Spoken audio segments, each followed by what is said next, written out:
Monday 9 a.m. And now, the most important and up-to-date news at this hour from the TSN team. Subscribe to our YouTube channel, hit the bell, leave your comments, and let's get started. Two strikes in the center of Sumy, with children among the injured.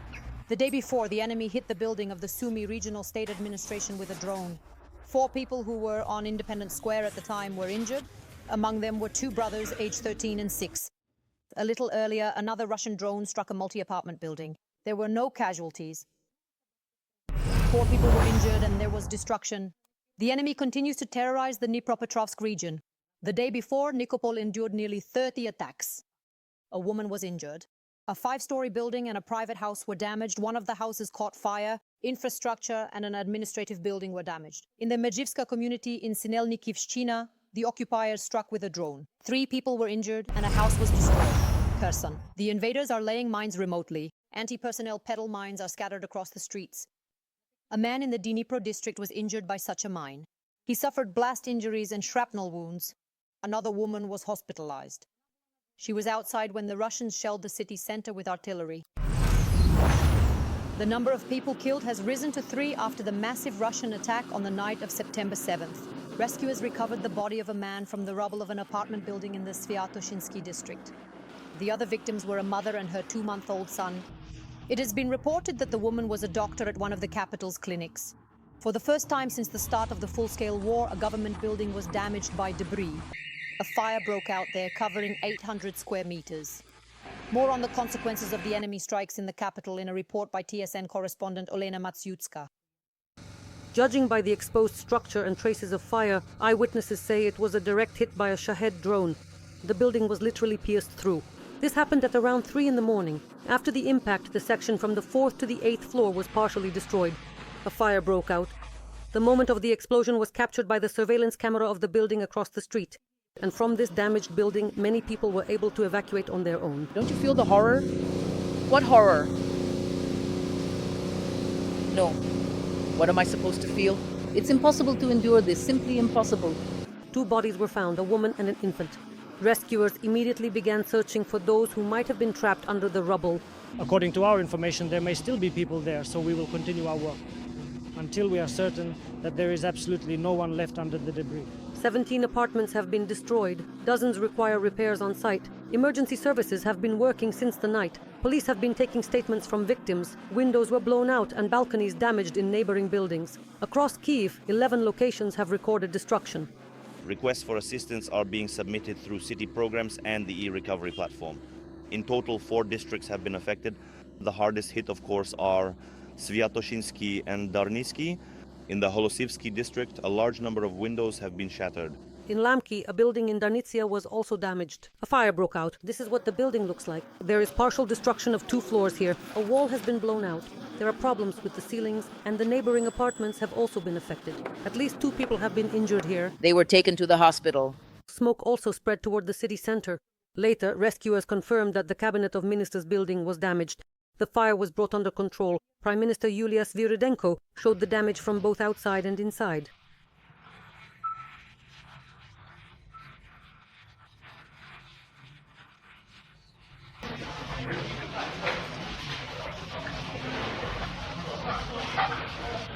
The head of the government also added that the world must respond to attacks on Ukraine's civilian population by supplying weapons.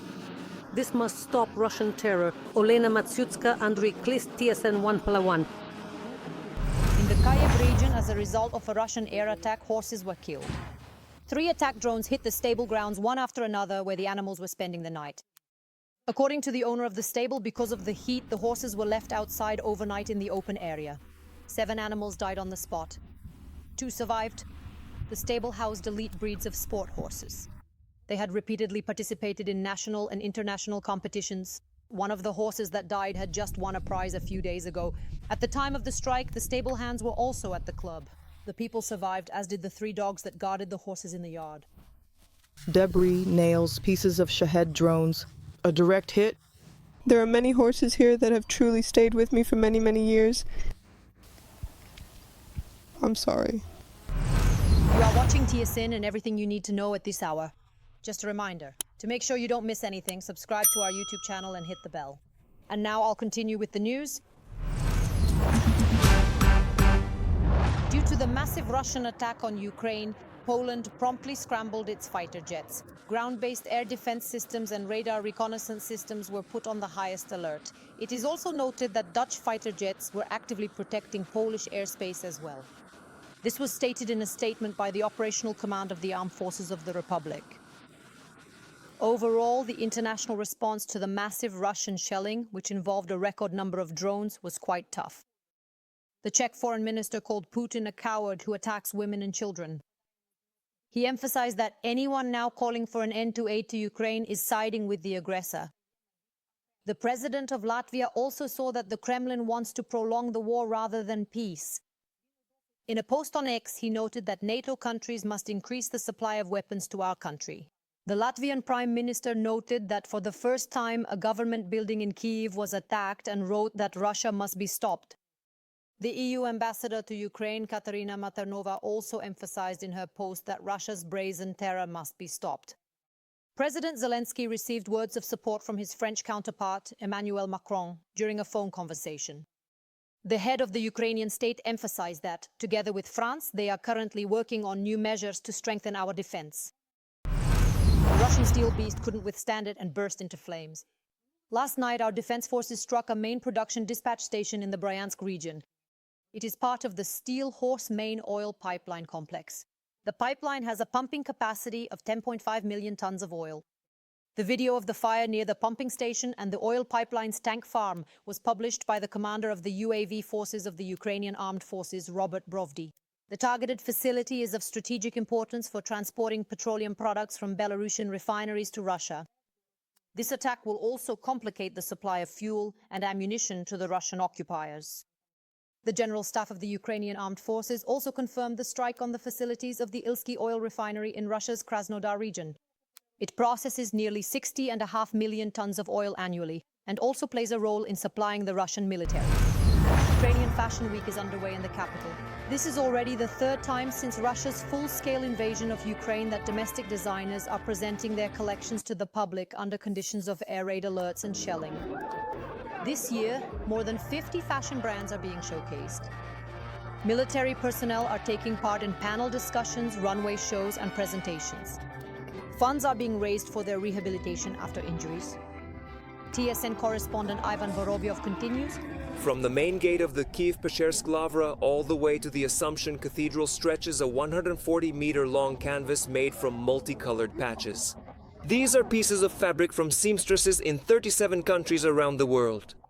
All of these countries will actively join in fully supporting facial reconstruction efforts and will send necessary funds to completely pay for highly individualized implants. With the help of this fabric, the organizers of the campaign want to draw public attention to the problems faced by veterans who have suffered facial injuries from explosions. Our charitable initiative is proudly called Faces of Heroes. We are actively raising essential funds for specialized surgeries and comprehensive rehabilitation for our brave soldiers. Among the guests at the event was serviceman Andriy Prienko, known by the call sign Compass. In August 2023, anti-tank mines landed at his position. Shrapnel severely injured his face. Andriy lost one eye.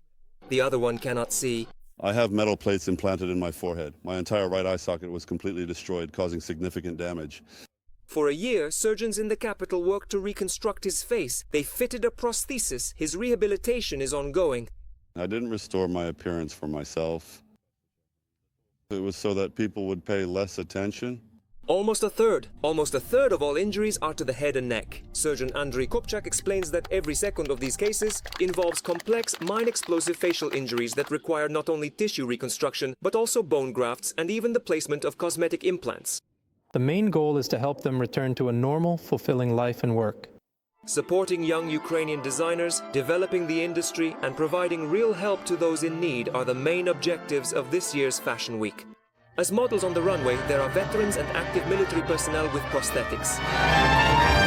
Military serviceman Volodymyr Malikin from Kharkiv is walking the runway for the first time in his life. He admits it's unusual, but he likes it. Despite having what's called a white ticket, fitness trainer Volodymyr voluntarily joined the Aidar battalion to defend Ukraine in 2015. During the full-scale invasion, he fought in Bakhmut and Chasiv Yar. He was wounded during an assault on enemy positions while rescuing a comrade who had triggered an anti-personnel mine.